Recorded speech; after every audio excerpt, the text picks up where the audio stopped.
नमस्कार भाई सभी को। आज फिर से हम लोग वर्ग और वर्गमूल के कुछ क्वेश्चन को करने वाले हैं जो गत या विगत एग्जाम में या वनडे एग्जाम में पूछे गए हैं। उन्हीं सवालों में हमने सरलीकरण की सीरीज शुरू की थी। सरलीकरण में विभिन्न टाइप के क्वेश्चन और विभिन्न कंसेप्ट रहते हैं। उनमें ही हमने वर्ग और वर्गमूल के कुछ कंसेप्ट देखे थे कल की क्लास में, वर्ग और वर्गमूल। और बेसिकली हमने कल वर्गमूल से रिलेटेड हमने सवाल देखे थे। आज भी हम वर्गमूल से रिलेटेड कुछ सवाल और देखने वाले हैं। जितने भी वर्गमूल से रिलेटेड क्वेश्चन आए हैं या वनडे एग्जाम में पूछे गए हैं उन पर हम डिस्कस करते हैं। इसी तरीके का एक क्वेश्चन आरआरबी एएलपी में आया हुआ है जिसको मैं राइट डाउन करता हूँ। 93 प्लस 32 प्लस 274 प्लस 225 और इसके ऊपर अंडर रूट। चलिए मैं ऊपर वाली चीज को मिटा देता हूं ताकि हम बढ़िया से अपने को एरिया मिल पाए। ठीक है, ये हमारा क्वेश्चन है। तो जैसा कि मैंने आपको बताया था कि इन क्वेश्चनों को हमें क्या करना है, इन क्वेश्चनों को सॉल्यूशन करने के लिए हमें क्या देखना होता है। हमें इन क्वेश्चनों को सॉल्यूशन करने के लिए पीछे से क्वेश्चन को सॉल्यूशन करना होता है। आपको बेसिकली वर्गमूल याद होने चाहिए। अगर आपको वर्गमूल याद नहीं है तो आप गुणनखंड करके जो मैंने आपको बताया इस तरीके से भी आप निकाल सकते हैं। चलिए शुरू करते हैं इसको हम लोग। तो शुरू करते हैं। तो बाकी चीज एज इट इज हम सेम लिखेंगे। 93 प्लस 32 अंडर रूट में 274 अंडर रूट में। अब इस पूरे का, अब एक चीज देखिए, इसका वर्गमूल आप याद होगा तो इस पूरे का जो सिंबल दे रखा है ये वर्गमूल है और अंदर वाली संख्या, इस पूरे की जगह आंसर लिखा जाएगा। तो 274 प्लस मैंने लिख दिया। 225 का वर्गमूल क्या होता है बेटा? 225 का वर्गमूल होता है 25। तो ये 274 का 274 प्लस का प्लस और इस आगे वाली संख्या की जगह क्या आ जाएगा? 25। और ये एज इट इज इनके ऊपर वर्गमूल जो है वैसे के वैसे चलते चलेंगे। ठीक है, अब देखो बेटा कैलकुलेशन कहाँ होगी? मैं यहाँ कर सकते हैं क्योंकि इसके आगे अंडरूट। यहाँ देखो एक चीज देखने को आ रही है कि यहाँ कैलकुलेशन करी जा सकती है। तो चलिए बाकी चीजें सेम की सेम लिखेंगे। 93 प्लस 32 प्लस, अब देखो 274 और 25 कितने हुए बेटा? 274 और 25 हुए 5 और 4 9, 7 8 9 और 299। अब देखो ये किसका वर्गमूल हो सकता है?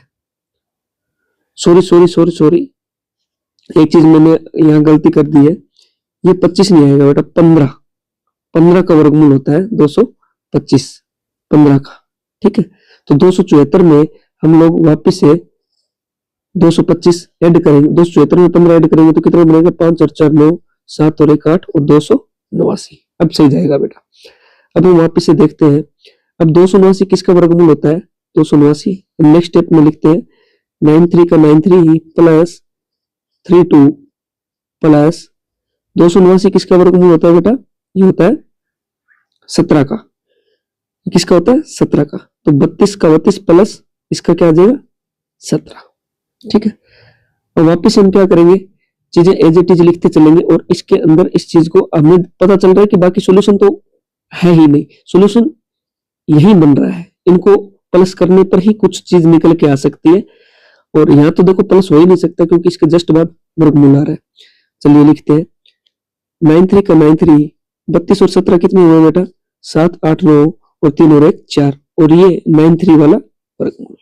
ठीक है, अब आप सबको पता है कि 49 किसका वर्गमूल होता है? तो 49 वर्गमूल होता है 7 का। 49 किसका वर्गमूल होता है बेटा? 7 का। तो हम लोग लिखेंगे वापिस से 93 का 93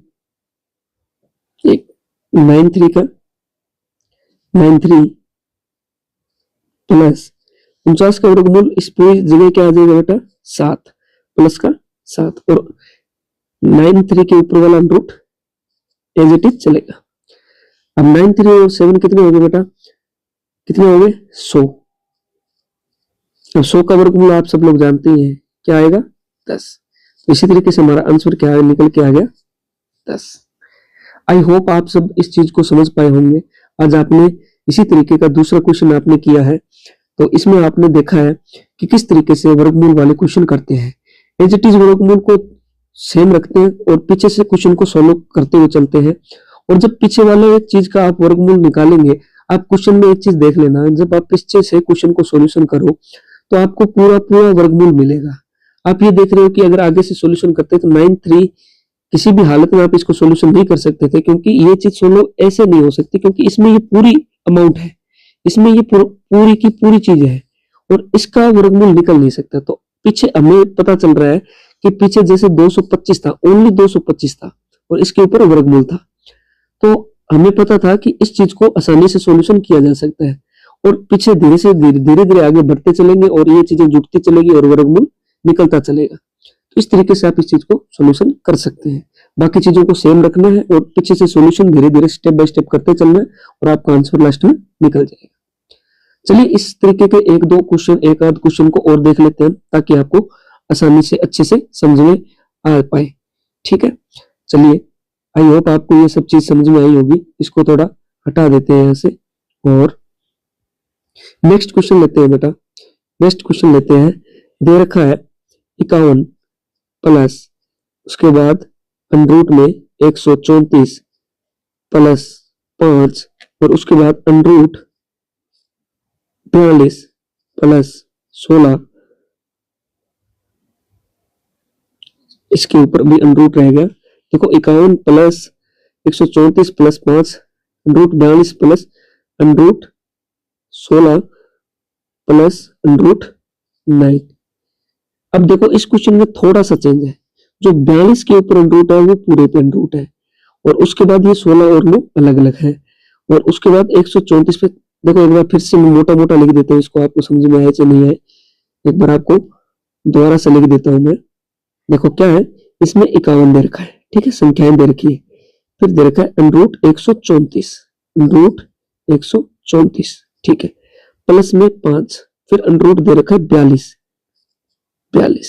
और जो 42 वाला अंडरूट है वो पूरे पे है और इसके अंदर 16 का सिर्फ 16 पे है और 9 का सिर्फ 9 पे है और ये अंडरूट जो 134 वाला है ये पूरे पे है और फिर 51 वाला अंडरूट भी पूरे पे है, ठीक है। अब कुछ चीजें आपको देखनी है, जैसे इस क्वेश्चन में और उस क्वेश्चन में थोड़ा बहुत फर्क है।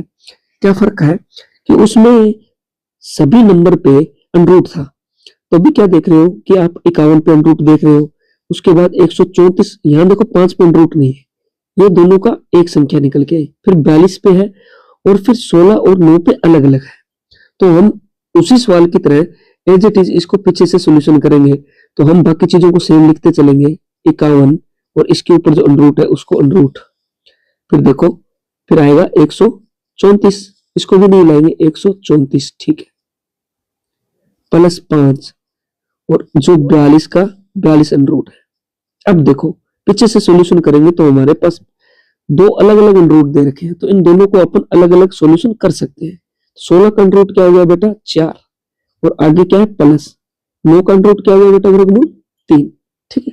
अब देखो ये एक संख्या बन के निकल के आ गई। इन दोनों को एक साथ सॉल्यूशन इसलिए कर दिया बेटा मैंने क्योंकि ये इनके अलग अलग अंडरूट है। ये आप चीज देखो कि ये जो 16 का है ये अलग है इतना और ये इतना, तो इनको एक ही स्टेप में मैंने कर दिया, ठीक है।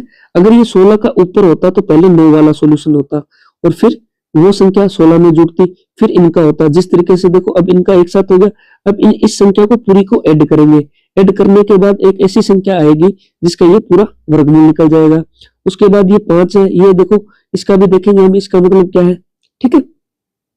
चलिए इसको आगे हम सॉल्यूशन करते हैं, तो बाकी चीजें एज इट इज लिखेंगे 51 और यहाँ क्या आया 51 का वर्गमूल जो ऊपर है इसको एज इट इज लिखेंगे, फिर अंदर जो 134 है इसको एज इट इज लिखेंगे प्लस 5 और इसका अंडरूट के अंदर जो देखो पहले संख्या क्या क्या बन रही है, 42 और 4 कितने हो गए बेटा 46, 47, 48, 49, ठीक है।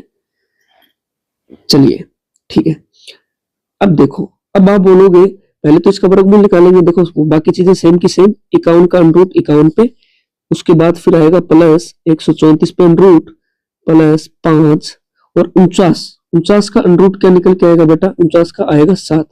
अब आप ये पूछेंगे कि यहाँ बीच में कोई सिंबल नहीं है, हमने पीछे क्वेश्चन किया था, हमने देखा था कि यहाँ पे प्लस था या माइनस कुछ तो था, लेकिन यहाँ पे कुछ भी नहीं है। तो इसका तो हम लोगों को पता चला कि इस पूरी चीज का तो आंसर क्या निकल गया होगा, वर्गमूल 7।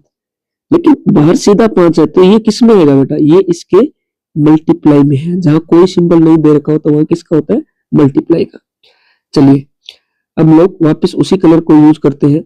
चलिए नेक्स्ट स्टेप लेते हैं, 51 को एज इट इज लिखेंगे, उसके बाद प्लस में क्या लिखेंगे 134 और पहले इनको मल्टीप्लाई करेंगे, 7 पंजू 35। एक स्टेप अभी और होगा, तभी फिर उसके बाद इनका वर्गमूल निकल पाएगा। तो चलिए 51 को एज इट इज लिखेंगे, फिर वर्गमूल में 134 और 35 कितने होंगे बेटा, 5 और 4 9 3 3 6 169। अब हमें पता है 169 किसका वर्गमूल है बेटा, 13 का। चलिए यहाँ लिखते हैं इसको, एज इट इज 51 को लिखेंगे और ऊपर वाला वर्गमूल प्लस इस पूरे का सॉल्यूशन क्या निकलेगा 13। ठीक है, अब देखो एक ही संख्या आ गई, अब इनको ऐड कर लेते हैं। वर्गमूल 51 और 13 कितने होंगे, 3 और 1 4 और 5 और 1 6। अब हमें सबको पता है कि 64 किसका वर्गमूल होता है बेटा, 8 8 64। तो आंसर में हमारे पास क्या आएगा 8। आई होप आप इस चीज को समझ पाए होंगे, मैंने बड़ी बारीकी से इस क्वेश्चन को करवा दिया है। तो ऐसे एक और क्वेश्चन को हम ले सकते हैं, लेकिन आज की क्लास काफी लंबी हो जाएगी।